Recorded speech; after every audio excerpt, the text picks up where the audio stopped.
અરે જસ્સી, મને હવે એક બીજો ક્વેશ્ચન યાદ આવ્યો તને પૂછવાનો.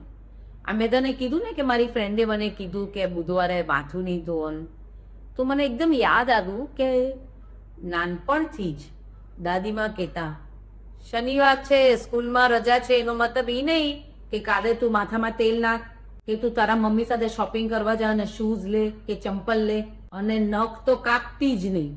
ત્યારે તો સમજ જ નથી પડતી કે આવું કેમ, એટલે આપણે કર્યા કરીએ. પણ હવે મારે તને પ્રશ્ન પૂછવો છે કે આ વાતમાં શું છે, શા માટે આ બધું ન કરવાનું હોય? તું અમને જણાવ ને. મને છે ને ખાતરી હતી તમે મને આ પ્રશ્ન કરશો જ કરશો કે બુધવારનું છે તો આ શનિવારની હારે બી કંઈ છે.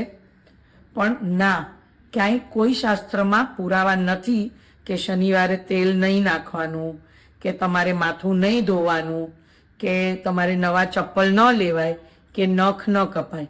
આ એવું છે કે શનિવાર એટલે હનુમાનજી અને શનિ ભગવાનનો દિવસ. હવે એ બંનેને તેલ ચડે.